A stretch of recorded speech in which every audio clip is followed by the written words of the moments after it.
ರಾಜ್ಯ ಕಾಂಗ್ರೆಸ್ ಉಸ್ತುವಾರಿ ರಣದೀಪ್ ಸಿಂಗ್ ಸುರ್ಜೇವಾಲಾ ಇವತ್ತು ಅಸಮಾಧಾನಿತರ ಮನವೊಲಿಕೆಯನ್ನು ಮಾಡಿದ್ದಾರೆ. ಕೇಳಿದ್ದ ಖಾತೆ ಕೊಡದಿದ್ದಕ್ಕೆ ಹಿರಿಯ ಸಚಿವರು ಅಸಮಾಧಾನಗೊಂಡಿದ್ದಾರೆ. ಹೀಗಾಗಿ ಕೆಎಚ್ ಮುನಿಯಪ್ಪ, ರಾಮಲಿಂಗಾರೆಡ್ಡಿ ಜೊತೆ ಸುರ್ಜೇವಾಲಾ ಮಾತುಕತೆ ನಡೆಸಲಿದ್ದಾರೆ. ಇಬ್ಬರನ್ನ ಮನವೊಲಿಸಿ ಇರುವಂತಹ ಖಾತೆಯಲ್ಲಿ ಮುಂದುವರಿಸೋಕೆ ಪ್ರಯತ್ನವನ್ನು ಮಾಡಲಿದ್ದಾರೆ. ಆಹಾರ ಇಲಾಖೆ ಖಾತೆಯ ಬಗ್ಗೆ ಈಗಾಗಲೇ ಸಚಿವ ಕೆಎಚ್ ಮುನಿಯಪ್ಪ ಅಸಮಾಧಾನವನ್ನು ಹಾಕಿದ್ದಾರೆ. ಇದೀಗ ಮುನಿಯಪ್ಪ ಅವರ ಖಾತೆ ಬದಲಿಸುವಂತೆ ಕೋಲಾರದಲ್ಲಿ ಸಚಿವ ಕೆಎಚ್ ಮುನಿಯಪ್ಪ ಬೆಂಬಲಿಗರು ಒತ್ತಾಯಿಸಿದ್ದಾರೆ. ಈ ಬಗ್ಗೆ ಮಾತನಾಡಿರುವಂತಹ ಬೆಂಬಲಿಗರು ಕೆಎಚ್ ಮುನಿಯಪ್ಪ ಅವರು ಕೇಂದ್ರ ಸಚಿವರಾಗಿ ಕೆಲಸ ಮಾಡಿದ್ದಾರೆ. ಆದರೆ ಜನರೊಂದಿಗೆ ನೇರವಾಗಿ ಸಂಪರ್ಕದಲ್ಲಿ ಇರಲಿಕ್ಕೆ ಸಮಾಜ ಕಲ್ಯಾಣ ಇಲಾಖೆ ಖಾತೆಯನ್ನು ಸಚಿವ ಮುನಿಯಪ್ಪಗೆ ಕೊಡಿ ಅಂತ ಸಿಎಂ ಡಿಕೆ ಶಿವಕುಮಾರ್ಗೆ ಮನವಿ ಮಾಡಿದ್ದಾರೆ. ತುಮಕೂರಿನಲ್ಲಿ ಕಾಂಗ್ರೆಸ್ ಸರ್ಕಾರಕ್ಕೆ ಈಗ ಅಧಿಕಾರ ಹಂಚಿಕೆಯ ಕಂಟಕ ಎದುರಾಗಿದೆ. ರಾಜ್ಯದಲ್ಲಿ ದಲಿತ ಎಡಗೈ ಜಾತಿಗೆ ತೀವ್ರ ಅನ್ಯಾಯ ಮಾಡಲಾಗಿದೆ ಅಂತ ಆರೋಪಿಸಿ ಮಾದಿಗ ಸಮಾಜದ ಮುಖಂಡರು ಪ್ರತಿಭಟನೆಯನ್ನು ಮಾಡಿದ್ದಾರೆ. ತುಮಕೂರಿನ ಟೌನ್ ಹಾಲ್ ಬಳಿ ಅಂಬೇಡ್ಕರ್ ಪ್ರತಿಮೆ ಎದುರು ಬೃಹತ್ ಪ್ರತಿಭಟನೆಯನ್ನು ಮಾಡಲಾಗಿದೆ.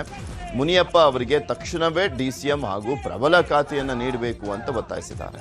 ಚುನಾವಣಾ ಸಮಯದಲ್ಲಿ ಮಾದಿಗ ಸಮಾಜವನ್ನ ಕೇವಲ ಮತಬ್ಯಾಂಕ್ ಆಗಿ ಬಳಸಿಕೊಳ್ಳಲಾಗ್ತದೆ ಅಂತ ಅಸಮಾಧಾನವನ್ನು ವ್ಯಕ್ತಪಡಿಸಿದರು.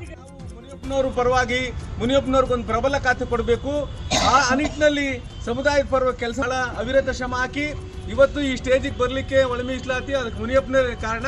ರಾಹುಲ್ ಗಾಂಧಿ ಇದ್ದಾರೆ, ಅವರೆಲ್ಲರೂ ಕೂಡ ನಾವು ವಿನಮ್ರವಾಗಿ ಕೇಳ್ಕೊಳ್ಳೋದಂದ್ರೆ ಈ ಸಮುದಾಯದ ಓಟನ್ನು ತಗೊಂಡಿದ್ದಾರೆ, ಆದರೂ ಕೂಲಿ ಕೊಡಿ ಅಂತ. ನಾನು ಸಮಸ್ತ ಸಮುದಾಯದ ಪರವಾಗಿ, ಮಾದಿಗ ಸಮುದಾಯದ ಎಲ್ಲರ ಪರವಾಗಿ ಸರ್ಕಾರವನ್ನ ಒತ್ತಾಯಿಸ್ತೇನೆ. ಕರ್ನಾಟಕ ಮಾಜಿ ಸಚಿವ ಜಮೀರ್ ಅಹಮದ್ ಖಾನ್ಗೆ ಸಚಿವ ಸ್ಥಾನ ನೀಡೋಕೆ ಆಗ್ರಹಿಸಿ ಕೊಪ್ಪಳದಲ್ಲಿ ಜಮೀರ್ ಬೆಂಬಲಿಗರು ಪ್ರತಿಭಟನೆ ಮಾಡಿದ್ದಾರೆ. ನಗರದ ಗಡಿಯಾರ ಕಂಬದಿಂದ ಅಶೋಕ ವೃತ್ತದವರೆಗೂ ಮೆರವಣಿಗೆ ನಡೆಸಿ ಜಮೀರ್ ಅಹಮದ್ರನ್ನು ಉಪಮುಖ್ಯಮಂತ್ರಿಯಾಗಿ ಮಾಡಬೇಕು ಅಂತ ಆಗ್ರಹ ಮಾಡಿದ್ರು. ಬಳಿಕ ಮಾತನಾಡಿದ ನಗರಸಭೆ ಮಾಜಿ ಅಧ್ಯಕ್ಷ ಅಮ್ಜದ್ ಪಟೇಲ್, ಜಮೀರ್ ಅಹಮದ್ ಅಲ್ಪಸಂಖ್ಯಾತ ದೀನದಲಿತರ ನಾಯಕ. ರಾಜಕೀಯ ಉದ್ದೇಶಕ್ಕಾಗಿ ಆಡಿಯೋ ರಿಲೀಸ್ ಮಾಡಿದ್ದಾರೆ. ಎರಡನೇ ಸಚಿವರ ಪಟ್ಟಿಯಲ್ಲಿ ಜಮೀರ್ ಅವರಿಗೆ ಸಚಿವ ಸ್ಥಾನ ಸಿಗೋ ಭರವಸೆ ಇದೆ. ಸಚಿವ ಸ್ಥಾನ ಸಿಗದಿದ್ರೆ ಮುಸ್ಲಿಂ ಸಮಾಜದಿಂದ ರಾಜ್ಯಾದ್ಯಂತ ಹೋರಾಟ ಮಾಡ್ತೀವಿ ಅಂತ ಎಚ್ಚರಿಕೆ ನೀಡಲಾಗಿದೆ. ದಾವಣಗೆರೆಯಲ್ಲೂ ಮಾಜಿ ಸಚಿವ ಜಮೀರ್ ಅಹಮದ್ಗೆ ಡಿಸಿಎಂ ಹಾಗೂ ನಜೀರ್ ಅಹಮದ್ ಅವರಿಗೆ ಸಚಿವ ಸ್ಥಾನ ನೀಡುವಂತೆ ಬೆಂಬಲಿಗರು ಆಗ್ರಹ ಮಾಡಿದ್ದಾರೆ. ಇಲ್ಲದಿದ್ದಲ್ಲಿ ಮುಂದಿನ ಚುನಾವಣೆಯಲ್ಲಿ ಕಾಂಗ್ರೆಸ್ಗೆ ತಕ್ಕ ಪಾಠ ಕಲಿಸುವುದಾಗಿ ಮುಸ್ಲಿಂ ನಾಯಕರು ಎಚ್ಚರಿಸಿದ್ದಾರೆ.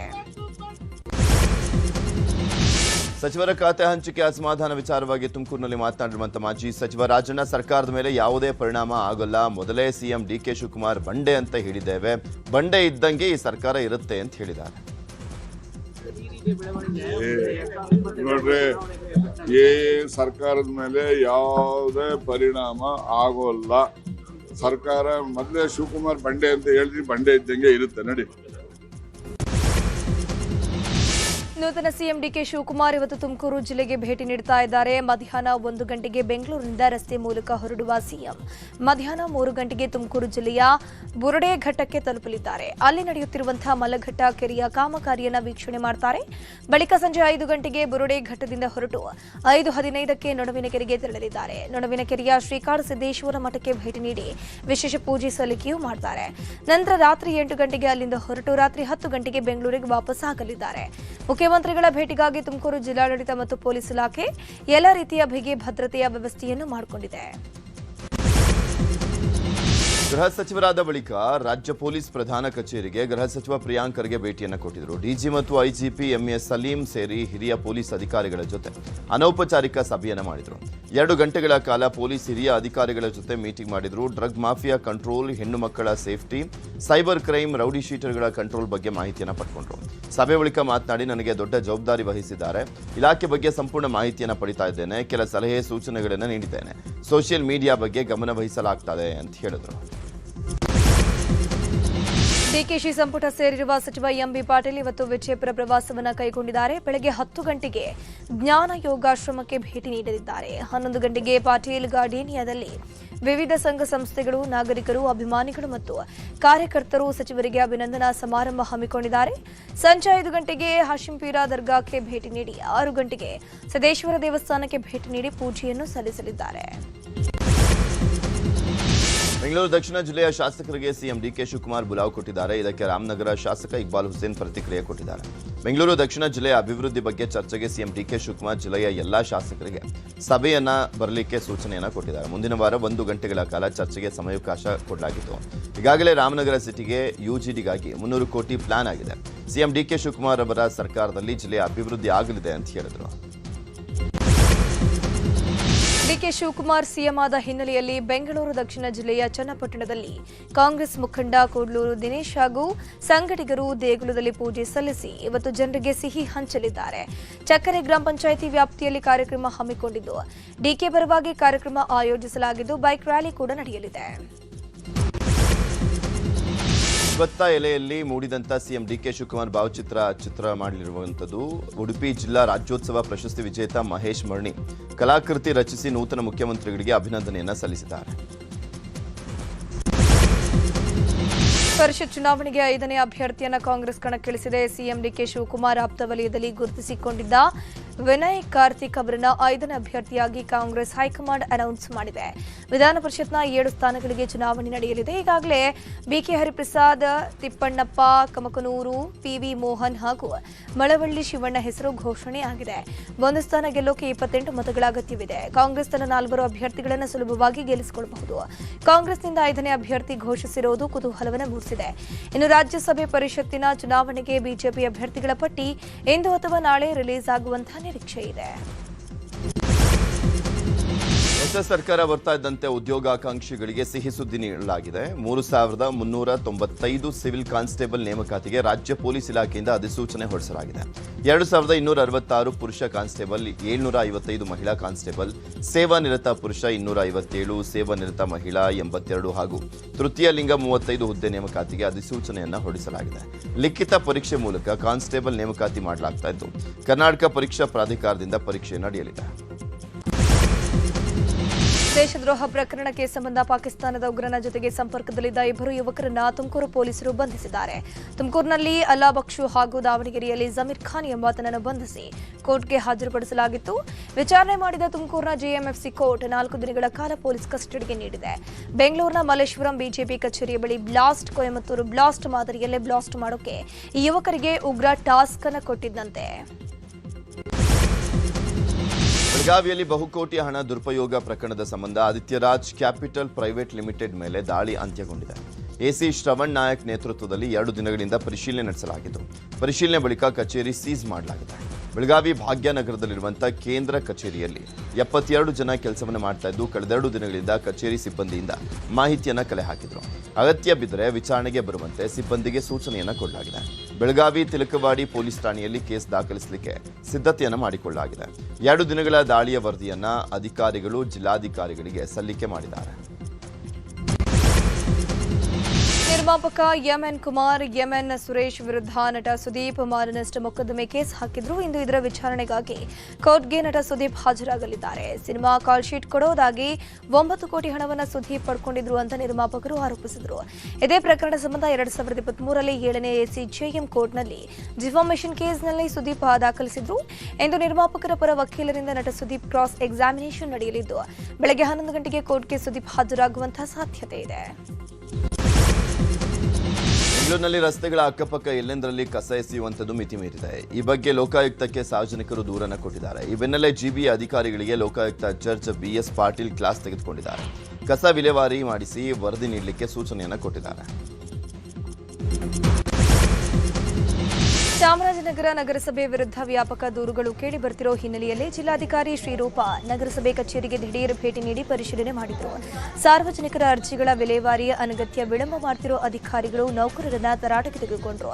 ಸಾರ್ವಜನಿಕರ ಸಮಸ್ಯೆಗಳಿಗೆ ತ್ವರಿತವಾಗಿ ಸ್ಪಂದಿಸದಿದ್ದರೆ ಶಿಸ್ತು ಕ್ರಮ ಜರುಗಿಸುವುದಾಗಿ ಎಚ್ಚರಿಕೆಯನ್ನು ನೀಡಿದ್ದಾರೆ.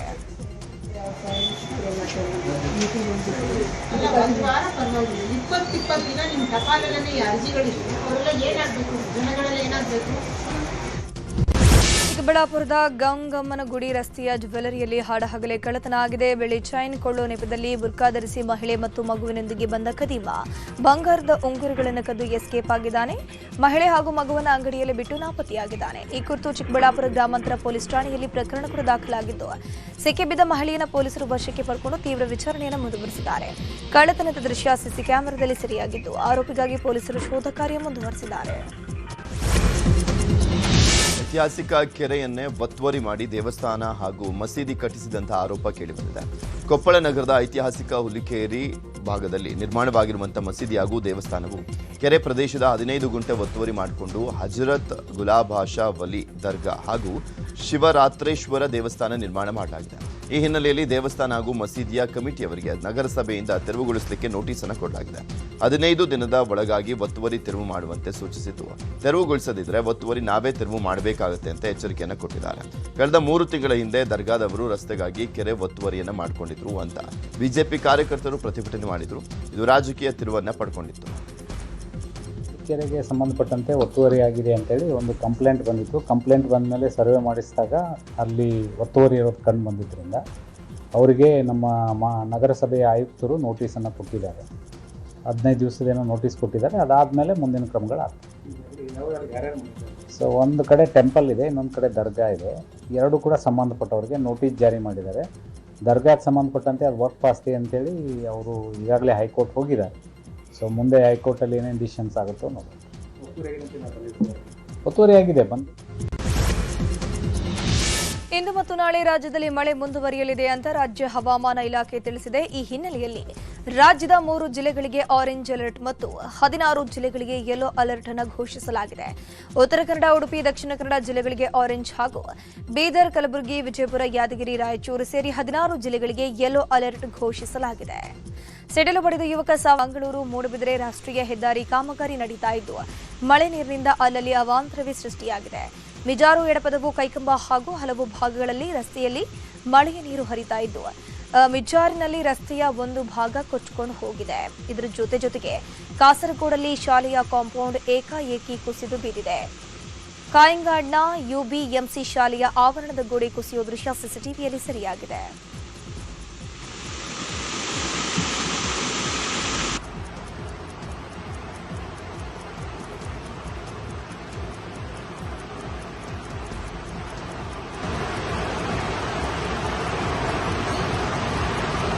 ಬೆಂಗಳೂರಿನ ಬಸವನಗುಡಿಯ ಬುಲ್ ಟೆಂಪಲ್ ರಸ್ತೆಯಲ್ಲಿ ಆಟೋ ಮೇಲೆ ಮರ ಬಿದ್ದಿದೆ. ಪವಾಡ ಸದೃಶದಂತೆ ಆಟೋ ಚಾಲಕ ಪಾರಾಗಿದ್ದಾರೆ.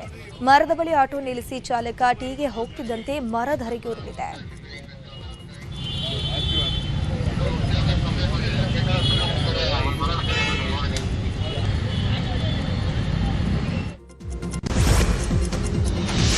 ಬೆಂಗಳೂರು ಜಿಲ್ಲಾಧಿಕಾರಿ ಹಾಗೂ ಬೆಂಗಳೂರು ಜಲಮಂಡಳಿ ಅಧ್ಯಕ್ಷರನ್ನ ವರ್ಗಾಯಿಸಿ ಸರ್ಕಾರ ಆದೇಶ ಮಾಡಿದೆ. ಬೆಂಗಳೂರು ನಗರ ಜಿಲ್ಲಾಧಿಕಾರಿಯಾಗಿದ್ದಂಥ ಜಗದೀಶ್ ಅವರನ್ನ ವರ್ಗಾಯಿಸಿ ಅವರ ಜಾಗಕ್ಕೆ ಕಾಂತರಾಜು PS ಅವರನ್ನ ಸರ್ಕಾರ ನೇಮಕ ಮಾಡಿದೆ. ಜಗದೀಶ್ ಅವರನ್ನ GBA ಕೇಂದ್ರ ನಗರ ಪಾಲಿಕೆ ಆಯುಕ್ತರನ್ನಾಗಿ ನೇಮಕ ಮಾಡಲಾಗಿದೆ. ಬೆಂಗಳೂರು ಜಲಮಂಡಳಿ ಅಧ್ಯಕ್ಷರಾಗಿದ್ದಂಥ ರಾಮ್ ಪ್ರಸಾದ್ ಮನೋಹರ್ ವರ್ಗಾಯಿಸಿ ಇವರ ಜಾಗಕ್ಕೆ ಮಂಜುಳಾ ಎನ್ ಅವರನ್ನ ನೇಮಕ ಮಾಡಲಾಗಿದೆ. ರಾಮ್ ಪ್ರಸಾದ್ ಮನೋಹರ್ಗೆ ಹೆಚ್ಚುವರಿ ನೀಡಲಾಗಿದ್ದಂಥ KPTCL MD ಆಗಿ ಪೂರ್ಣಾವಧಿಗೆ ಮುಂದುವರಿಸಿ ಸರ್ಕಾರ ಆದೇಶ ಮಾಡಿದೆ. ಮಧ್ಯಾಹ್ನ 12 ಗಂಟೆಗೆ ಸಿಇಟಿ ಫಲಿತಾಂಶ ಪ್ರಕಟ ಆಗಲಿದೆ. ವೈದ್ಯಕೀಯ ಶಿಕ್ಷಣ ಸಚಿವ ಹಾಗೂ ಕರ್ನಾಟಕ ಪರೀಕ್ಷಾ ಪ್ರಾಧಿಕಾರದ ಸಹ ಅಧ್ಯಕ್ಷ ಡಾಕ್ಟರ್ ಶರಣಪ್ರಕಾಶ್ ಪಾಟೀಲ್ ಕರ್ನಾಟಕ ಪರೀಕ್ಷಾ ಪ್ರಾಧಿಕಾರ ಕೇಂದ್ರ ಕಚೇರಿಯಲ್ಲಿ ಸುದ್ದಿಗೋಷ್ಠಿ ಮೂಲಕ ಫಲಿತಾಂಶವನ್ನು ಪ್ರಕಟಿಸಲಿದ್ದಾರೆ. ಅಲ್ಲದೆ KEA ಅಧಿಕೃತ ವೆಬ್ಸೈಟ್ನಲ್ಲೂ ಕೂಡ ಫಲಿತಾಂಶ ಲಭ್ಯ ಆಗಲಿದೆ. ಈ ಬಾರಿ 3.11 ಲಕ್ಷಕ್ಕೂ ಅಧಿಕ ವಿದ್ಯಾರ್ಥಿಗಳು ಪರೀಕ್ಷೆಗೆ ಹಾಜರಾಗಿದ್ದರು. ಏಪ್ರಿಲ್ 22, 23 ಮತ್ತು 24ರಂದು UGC ET ಪರೀಕ್ಷೆ ನಡೆದಿತ್ತು. ಚಿತ್ರದುರ್ಗದಲ್ಲಿ ನಾಳೆ NSUI ಸಂಘಟನೆಯಿಂದ ಬೃಹತ್ ಪ್ರತಿಭಟನೆ ಹಮ್ಮಿಕೊಳ್ಳಲಾಗಿದೆ. ನೀಟ್ ಪರೀಕ್ಷೆ ಅಕ್ರಮ ಕುರಿತು ಸಮಗ್ರ ತನಿಖೆ ನಡೆಸುವಂತೆ ಆಗ್ರಹಿಸಿ ಪ್ರತಿಭಟನೆಯನ್ನ ಮಾಡಲಾಗ್ತಾ ಇದೆ. ಈ ಹಿನ್ನೆಲೆಯಲ್ಲಿ ಜಿಲ್ಲಾ ಕಾಂಗ್ರೆಸ್ ಕಚೇರಿಯಲ್ಲಿ ದೇವರಾಜ ಅರಸು ನಿಗಮದ ಅಧ್ಯಕ್ಷ ಕೀರ್ತಿ ಗಣೇಶ್ ಸುದ್ದಿಗೋಷ್ಠಿಯನ್ನು ಮಾಡಿದರು. ಈ ವೇಳೆ ಮಾತನಾಡಿದಂಥ ಅವರು ನೀಟ್ ಅಕ್ರಮ ಕುರಿತು ರಾಷ್ಟ್ರವ್ಯಾಪಿ ಚರ್ಚೆ ಹುಟ್ಟುಹಾಕಲಾಗಿದೆ. ಈ ಕುರಿತು ಸ್ವತಂತ್ರ ಮತ್ತು ಪಾರದರ್ಶಕ ತನಿಖೆ ನಡೆಸಬೇಕು. ಅಲ್ಲದೆ ಪ್ರಶ್ನೆ ಪತ್ರಿಕೆ ಸೋರಿಕೆ ಕುರಿತು ಕಠಿಣ ಕಾನೂನು ಜಾರಿ ಮಾಡಬೇಕು ಅಂತ ಒತ್ತಾಯಿಸಿದರು. ಈ ವೇಳೆ ಜಿಲ್ಲಾ ಅಧ್ಯಕ್ಷ ಕಿರಣ್ ಯಾದವ್, ಮಧುಗೌಡ, ಖುದ್ದಾಸ್ ಸೇರಿದಂತೆ ಹಲವರಿದ್ದರು. ಬೆಂಗಳೂರಿನಲ್ಲಿ ಲಂಚ್ ಸ್ವೀಕರಿಸುವಾಗಲೇ GBA ಅಧಿಕಾರಿಗಳು ಲೋಕಾಧಿಕಾರಿಗಳಿಗೆ ರೆಡ್ ಹ್ಯಾಂಡ್ ಆಗಿ ಸಿಕ್ಕಿಬಿದ್ದಿದ್ದಾರೆ. ಅನಧಿಕೃತ ಕಟ್ಟಡ ನಿರ್ಮಾಣ ಆಗಿದೆ ಅಂತ ಪರಮೇಶನ್ ಅವರಿಗೆ AEE ನಾಗಭೂಷಣ್ ಹಾಗೂ AE ಪ್ರವೀಣ್ ನೋಟಿಸ್ ನೀಡಿ ಲಂಚಕ್ಕೆ ಬೇಡಿಕೆ ಇಟ್ಟಿದ್ರಂತೆ. ಈ ನೋಟಿಸ್ ಹಿಂಪಡೆಯೋಕೆ 3 ಲಕ್ಷ ಹಣಕ್ಕೆ ಡಿಮ್ಯಾಂಡ್ ಮಾಡಿದ್ರಂತೆ. ಈ ಬಗ್ಗೆ ಪರಮೇಶನ್ ಅವರು ನೀಡಿದ ದೂರಿನ ಮೇರೆಗೆ ಲೋಕಾಯುಕ್ತ ದಾಳಿ ನಡೆಸಿ 2 ಲಕ್ಷ ಲಂಚದ ಹಣ ಸ್ವೀಕಾರ ಮಾಡುವಾಗ ರೆಡ್ ಹ್ಯಾಂಡ್ ಆಗಿ ಇಬ್ಬರು ಅಧಿಕಾರಿಗಳನ್ನು ಬಂಧಿಸಿದ್ದಾರೆ. ಇನ್ನು ಮಧ್ಯವರ್ತಿಯಾಗಿ ಕೆಲಸ ಮಾಡಿದ RTI ಕಾರ್ಯಕರ್ತ ಮನ್ಸೂರ್ ಅಲಿ ಎಂಬಾತನನ್ನು ಬಂಧಿಸಲಾಗಿದೆ. ಶಿವಮೊಗ್ಗದ ಐತಿಹಾಸಿಕ ಪ್ರಸಿದ್ಧ ಚಂದ್ರಗುತ್ತಿ ಶ್ರೀ ರೇಣುಕಾಂಬ ದೇವಸ್ಥಾನಕ್ಕೆ ಭಕ್ತರು ಭಕ್ತಿಪೂರ್ವಕವಾಗಿ ಸಮರ್ಪಿಸಿದ ಹರಕೆ ವಸ್ತುಗಳ ಬಹಿರಂಗ ಹರಾಜು ಪ್ರಕ್ರಿಯೆ ನಡೆಯಿತು. ದೇವಸ್ಥಾನದ ಕಾರ್ಯನಿರ್ವಹಣಾಧಿಕಾರಿ ಪ್ರಮೀಳಾ ಕುಮಾರಿ ಸಮ್ಮುಖದಲ್ಲಿ ಹರಾಜು ಪ್ರಕ್ರಿಯೆ ನಡೆಯಿತು.